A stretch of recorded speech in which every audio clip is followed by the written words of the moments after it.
मित्रों नमस्कार, मैं हूं बाराबंकी से प्रेम अवस्थी। हमारे सामने है पूर्व चेयरमैन रंजीत बहादुर श्रीवास्तव जी। एक मुद्दा है हमारे यहाँ पासी बिरादरी को लेके। पासी बिरादरी लड़ाकू रही है, हमेशा हिम्मती रही है। और इधर हमारे यहाँ पहले पूर्व सांसद प्रियंका सिंह रावत जी थी, इस समय उपेंद्र सिंह रावत जी हैं। उपेंद्र रावत जी के ही साथी रामनरेश रावत जी हैं, बछरावा की विधायक। प्रियंका जी अक्सर यहाँ अधिकारियों से बातचीत में उन्होंने भी बड़ी ऐसी बातें की जो आज भी चर्चा में है, जैसे अधिकारियों की खाल खिंचवाने जैसी बात उन्होंने एडिशनल एसपी के लिए कही थी। रामनरेश रावत जी ने अभी बछरावा में एक इंस्पेक्टर को कहा लंबा लंबा नाप देंगे, उसके बाद आगे बहुत सी बातें कही। अभी ये उपेंद्र रावत जी का है, लाठी करा देने वाली बात आई। तो ये हिम्मत कहाँ से आती है रंजीत बहादुर जी? देखिए, पासी समाज में हिम्मती है, पासी समाज बहादुर है, ये तो आप स्वयं कह रहे हो। पासी समाज का एक इतिहास है। हमारा ये बाराबंकी जिला जो है, संभवतः कम लोग जानते होंगे, ये राजा जस पासी का ही बसाया हुआ है। यहाँ पर जसमंडा है, यही उनकी केंद्र बिंदु था उनका जी। पासी राजाओं के नाम सभी लोग जानते हैं। राजा सुहेल देव, राजा बिजली पासी, उन्नाव के राजा शांतन पासी, गंगा बख्श रावत, हमारी वीरांगना उदा देवी, ये तमाम नाम इस श्रेणी में लिए जा सकते हैं। मैं अगर उससे नीचे उतर करके आता हूँ, मुगलों से अंग्रेजों से लड़ाइयाँ लड़ी, अगर उसके बाद भी हम आते हैं तो हमारे यहाँ जिम्मेदारी थी, छोटी छोटी रियासतें थी। इनमें भी मैं जिस गांव से स्वयं आता हूँ वो हमारा गांव ही पासी बाहुल्य है। तो हमने अपने बचपन से पासी समाज को बड़ी करीब से देखा है। ये लड़ाकू कौम है। लड़ाकू का मतलब ये नहीं है कि अनायास झगड़ा करने वाली कौम। लड़ाकू अर्थ ये नहीं होता है। बहादुर कौम है।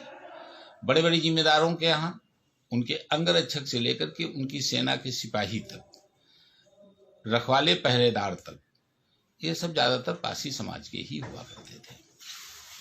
तो जाहिर सी बात है कि इनकी बहादुरी पर शक नहीं किया जा सकता। ये बहादुर कौम है। और सबसे बड़ी चीज ये है कि ये बड़ी ही विश्वसनीय कौम है। ये विश्वास पात्र होते हैं। ये जिससे दोस्ती करते हैं उसका हक अदा करते हैं जी। ये इनकी विशेषता है। लेकिन और मैं एक बात और आपको बता दूं कि इनका अगर ब्लड भी टेस्ट कर लिया जाए, मैं व्यवहारिक बात मेडिकल की बात कर रहा हूं, ब्लड भी अगर टेस्ट कर लिया जाए तो इनका कोई भी ग्रुप का ब्लड होगा वो पॉजिटिव ही आएगा, इनका निगेटिव ब्लड नहीं होगा। ये बहुत बड़ी चीज है। तो बातचीत तो निगेटिव लगती नहीं, ये निगेटिव नहीं है। देखिए, ये हमारे लोकतंत्र के ये सजग प्रहरी हैं, ये हमारी लोकतंत्र के रक्षक हैं। और हाँ, थोड़ा सा गुस्सैल स्वभाव के होते हैं। हमारी गीता में भी है कि श्रीमद् भगवत गीता में भगवान कृष्ण ने भी कहा है कि कर्म, गुण और स्वभाव ये जातिगत होता है। तो इनका ये जातिगत स्वभाव है।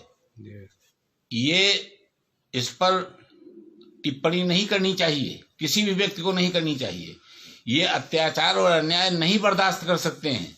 और संभवतः अपने स्वभाव के कारण ही जो कुछ ये लोग कह रहे हैं या अन्य लोग कह रहे होंगे वो स्वभावगत है, उस स्वभाव के कारण कह रहे हैं। लेकिन फिर भी मैं इनके लिए एक बात कहना चाहूंगा कि इनका सही उपयोग नहीं हो पा रहा है। तो क्या इनको सेना में सौंप देनी चाहिए कि इनकी सेना बना देनी चाहिए? जी जी बिल्कुल। जाट रेजिमेंट बन सकती है, सिख रेजिमेंट बन सकती है, तो पासी रेजिमेंट बने। बिल्कुल। बहादुरी, अगर बहादुरी सीमा की रक्षा, लोकतंत्र की रक्षा के लिए जिस तरह से काम कर रहे हैं, जिस तरह से संघर्ष कर रहे हैं, मोदी जी को देखना चाहिए। इस बात को मोदी जी को समझना चाहिए और इन नौजवानों का सही सदुपयोग करना चाहिए। पासी समाज के ये वीर हैं, लड़ाके हैं, इनकी पासी रेजिमेंट बननी चाहिए।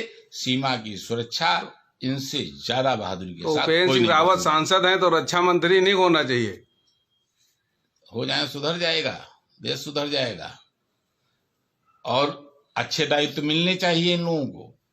इन लोगों को अच्छे दायित्व मिलने चाहिए, ये बिल्कुल सही है। और मैं इसकी पुरजोर सिफारिश करता हूं कि ये, और मैं इसलिए इनका प्रशंसक हूं कि ये बहादुर लोग होते हैं और मेरे नाम के आगे बहादुर लगा, लिहाजा मैं बहादुर का उनका स्वागत करता हूं। जय हो।